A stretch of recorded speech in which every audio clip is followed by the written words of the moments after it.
यार मेरे क्लास 8 के सभी बच्चों, आज अपन एक्सरसाइज 8.3 में जो बेसिक डिफरेंस है उसको अपन पढ़ेंगे। आवाज़ें आ रही कुछ आती है, बट गली मोहल्ला है, लोग आते रहते, टेम्पो की आवाज़ आ मेरे को सुने आप मैंने। तो आज जो टॉपिक है अपना वो है कंपाउंड इंटरेस्ट का और उसके यूजेस, वो कहाँ कहाँ काम में आता है। ठीक है, ये वीडियो सिर्फ और सिर्फ थ्योरेटिकल पार्ट है कि कंपाउंड इंटरेस्ट क्या होता है, क्या इसके यूजेस हैं। आइए समझते हैं। दो तरह के इंटरेस्ट आपने अभी तक पढ़े हैं, एक तो एसआई सिंपल इंटरेस्ट और दूसरा सीआई कंपाउंड इंटरेस्ट। आप इनको पुलिस का सब इंस्पेक्टर और सर्कल इंस्पेक्टर मत समझना, ये पुलिस वाला डिपार्टमेंट नहीं है, ये शिक्षा विभाग है। तो हिंदी में बोलते हैं इसको साधारण ब्याज और इसको बोलते हैं चक्रवृद्धि ब्याज।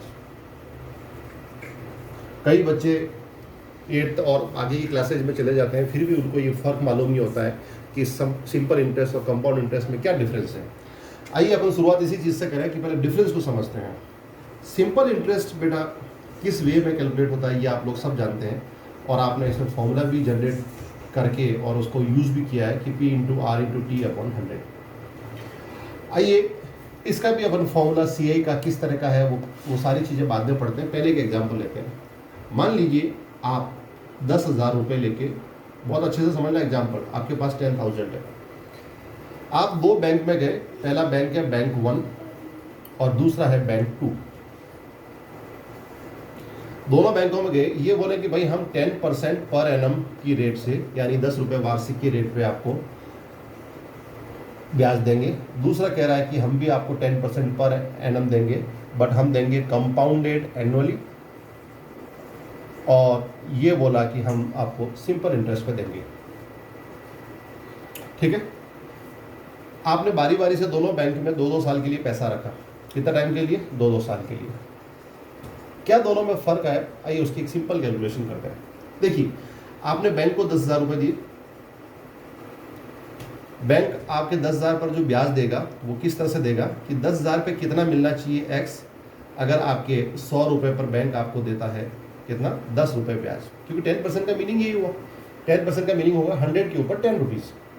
ओके, अब आप इसको क्रॉस मल्टीप्लाई करें। आपने वो पढ़ा है डायरेक्ट और इनडायरेक्ट रिलेशन, याद है कुछ? तो उसको अगर आप काम में लेंगे तो आपको क्या मिलेगा? x की वैल्यू जो आएगी वो आएगी 10,000 मल्टीप्लाई विथ 10 डिवाइडेड बाय 100। कैसे किया? क्रॉस मल्टीप्लाई के थ्रू। ये इससे मल्टीप्लाई हो गया, ये इससे हो गया, और इसके बाद आपके पास रिलेशन से कैलकुलेशन किया आपने, कितना आया? ये 1,000 रुपीज़। 1,000 रुपीज़ एक साल का, तो आपने 2 ईयर का निकालने के लिए, क्योंकि सिंपल इंटरेस्ट था तो आपने 2 से मल्टीप्लाई कर दिया, 2 इंटू 1,000, तो आप बोले कि मुझे भाई 2,000 रुपये ब्याज के बैंक नंबर 1 ने दिया। ठीक है, ये सिंपल इंटरेस्ट है। क्या हुआ? क्योंकि पहले साल पे ब्याज 1,000 रुपये और दूसरे साल पे भी आपको ब्याज 1,000 मिला, 1,000 दो बार मिलकर 2,000 हो गया। आइए अपन बैंक 2 की बात करते हैं। बैंक 2 ने अपने को कैसे दिया? बैंक नंबर 2 कहता है कि भाई आपको फर्स्ट ईयर का इंटरेस्ट कैसे होगा? वही तरीका, आपके 10,000 के ऊपर कितना, जबकि 100 के ऊपर 10 होता है। सेम प्रोसेस, क्रॉस मल्टीप्लाई के थ्रू आप x की वैल्यू निकालेंगे, वो कितनी आएगी? 1,000 आएगी। बिल्कुल इसी तरह से। अब कंपाउंड इंटरेस्ट में क्या होता है कि वो 1,000 रुपये आपने साल भर बाद विड्रॉ नहीं किया, तो वो 1,000 आपके 10,000 में जुड़ के नेक्स्ट सेकंड ईयर का आपका प्रिंसिपल बन गया 11,000। कितना बन गया? जबकि यहाँ पर क्या था? सेकंड ईयर में भी प्रिंसिपल 10,000 ही रहता है। यही बेटा डिफरेंस है कंपाउंड इंटरेस्ट और सिंपल इंटरेस्ट में। कंपाउंड इंटरेस्ट में जो आपने इंटरेस्ट कमाया एक पर्टिकुलर टाइम पीरियड में, वो नेक्स्ट टाइम पीरियड के लिए प्रिंसिपल में ऐड हो जाता है, जबकि सिंपल इंटरेस्ट में आपका जो प्रिंसिपल है वो थ्रू आउट द टेन्योर एक सरीका रहता है, उसमें कोई भी चेंजेस नहीं आता है। अब आप सेकंड ईयर का ब्याज निकालोगे, किसका निकालोगे? Second year. दूसरे साल का ब्याज आपका वही, अब इस बार 10,000 की जगह क्या लिखेंगे आप? 11,000। 11,000 पे x, जबकि 100 रुपये पे बैंक देता है 10 रुपये। आप क्रॉस मल्टीप्लाई करके देखना कितना आएगा? 1,100 रुपये आएगा। कितना आएगा? इसी वे में, या 11,000 इंटू 10/100 यानी 1,100 रुपये आएगा। अब देखिए, आपने 2 बार ब्याज कमाया, पहले साल 10,000 और 1,000, और दूसरे साल में आपने 1,100 रुपये। 1,000 और 1,100 मिलकर 2,100 रुपये ब्याज हो गया। यानी बैंक नंबर 2 ने आपको 2,100 रुपये ब्याज दिया और बैंक नंबर 1 ने आपको केवल 2,000 रुपये का ब्याज दिया। तो बताइए ज़्यादा ब्याज कौन से बैंक ने दिया है? तो आप कहेंगे सर हमें तो ज़्यादा बैंक ब्याज जो है बैंक नंबर 2 में दिया। तो अगर आपको अपने मनी को, आप अगर पैसा है आपके पास और आप इन्वेस्टर हैं, तो आपके लिए ज़्यादा बेनिफिट है कि जहां कंपाउंड इंटरेस्ट मिलता है उस जगह आप अपना पैसा जमा कराइए। बट बच्चों आप एक चीज़ गौर से देखिए, फर्स्ट ईयर के लिए सेम वैल्यू है। पहले साल में सिंपल इंटरेस्ट 1000 था, पहले साल में कंपाउंड भी 1000 ही था। यानी मोर देन 1 ईयर अगर आप कहीं इन्वेस्ट कर रहे हैं तो आप, और कंपाउंडेड एनुअली की रेट है, तो आप कंपाउंड इंटरेस्ट को फॉलो कीजिए। अब आपके मन में सवाल आ रहा होगा, सर ये हर बार के हमको इस तरह से करना पड़ेगा क्या? पहले साल का ब्याज निकालो, दूसरे साल का निकालो, फिर 3 साल हो जाएंगे 3 का निकालो? नहीं, इसके लिए अपने पास एक फॉर्मूला है कंपाउंड इंटरेस्ट का, और वो सीधा डील करता है अमाउंट के साथ। किसके साथ? अमाउंट मतलब वो पैसा जो प्रिंसिपल और इंटरेस्ट दोनों का टोटल होता है।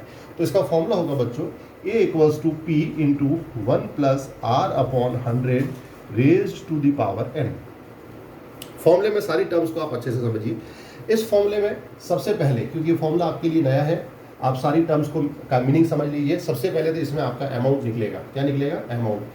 अमाउंट के अंदर P का मतलब है प्रिंसिपल मतलब वो पैसा जो आप, जिसके ऊपर ब्याज लगता है। R है यहाँ पर रेट ऑफ इंटरेस्ट, ब्याज की दर। क्या है ये? Rate of interest. और N है अपना नंबर ऑफ ईयर्स, आप कितने साल के लिए आप इन्वेस्ट कर रहे हैं। आइए चेक करते हैं, और अपन ये 2100 रुपये जो ब्याज निकाला वो इस वे में, इस फॉर्मूले से निकालते हैं। चेक करते हैं कि किस तरह से फॉर्मूला वर्क करेगा। आपको इसी एग्जांपल से ये मैं एक्सप्लेन भी कर दूँ ताकि आपको क्लियर हो जाए कि इसका यूज़ कैसे करना है। चलिए सबसे पहले अपन निकालते हैं, फॉर्मूला लगाते हैं A = P प्रिंसिपल कितना? आपने 10,000 दिया, ये 10,000 आ गया। 1 + R कितना है अपना? R है 10/100 raise to the power n कितना है? 2, क्योंकि 2 साल के लिए आप कर रहे हैं। अब आपको अलग अलग कैलकुलेशन की जरूरत नहीं है, एक ही कैलकुलेशन में अपना आंसर आ जाएगा। ये बन जाएगा बच्चों 10,000 मल्टीप्लाई में अगर आप एलसीएम लेंगे तो ये इस तरह से बनेगा 110/100, और दूसरी बार भी 110/100। आप एडिशन करके इसको इस तरह से लेंगे तो ये वैल्यू अपने बन जाएगी। बनने के बाद आप ए निकालेंगे, वैल्यू कैंसिल करिए, 11 1210 फॉलोड बाई 2। अब ये अमाउंट से अगर आपको प्रिंसिपल माइनस करेंगे तो आपको कंपाउंड इंटरेस्ट मिल जाएगा, और अगर आप कंपाउंड इंटरेस्ट निकालेंगे तो कंपाउंड इंटरेस्ट कैसा आएगा? अमाउंट कितना है? 12100 माइनस 10,000, और माइनस करने के बाद देखिए कितना आया, ये आ गया आपका 2100 रुपये। जो 2100 रुपये आपने 2 बार ऐड करके 1100 और 1000 को ऐड करके निकाला था, वो आपको सिंगल फॉर्मूले से निकल गया। ये है बच्चों फॉर्मूला कंपाउंड इंटरेस्ट का, और इसको किस तरह से काम में लेना है उम्मीद करता हूँ कि इस एग्जाम्पल से आप अच्छे से समझ गए होंगे। अब यहाँ पर एक कंडीशन और अपन गौर करें। अब आपके दिमाग में सवाल आ रहा होगा कि सर ये पावर में n है, नंबर ऑफ ईयर, मान लो कोई बैंक कहता है कि भाई 1.5 साल के लिए काम में लेना है या 6 महीने के लिए लेना है, तो 1.5 साल और 6 महीने ये कोई इंटीजर तो है नहीं, तो पावर में इंटीग्रल वैल्यू तो नहीं आएगी। तो उस वक्त आप ध्यान रखना कि कंपाउंडेड अगर हाफ ईयरली की कंडीशन है, ये कंडीशंस को आप गौर करना। जैसे हाफ ईयरली की कंडीशन होगी, आपको दे दिया कि 10% हाफ ईयरली, तो उस वक्त आप क्या करोगे? रेट को तो कर दोगे हाफ, और टाइम को कर दोगे डबल। टाइम को क्या कर दोगे? डबल। ये इस तरह के केसेस अपने को एक्साइज के अंदर मिलते जाएंगे, क्योंकि देखो 6 महीने टाइम था, डबल किया तो 1 साल हो गया, तो पावर में आपको 1 ही मिला ना। तो ये जब कंडीशन आपकी पर एनम के अलावा कुछ भी आती है, हाफ ईयरली भी आएगी, कई बार क्वार्टरली आएगी। मान लो कंडीशन क्वार्टरली आ गई, क्वार्टरली मतलब त्रैमासिक 3 महीनों में, तो क्वार्टरली में आपका पैटर्न क्या होगा? रेट आपकी 1/4 हो जाएगी, और टाइम आपका डबल की बजाय 4 गुना हो जाएगा। ठीक है, चलिए, तो ये एक इंट्रोडक्टरी वीडियो था इस चैप्टर का। इस एक्सरसाइज आपकी 8.3 का, अपन एक्सरसाइज 8.3 के क्वेश्चंस को अपन लेटर ऑन नेक्स्ट वीडियो में देखेंगे। Thank you so much for being with me.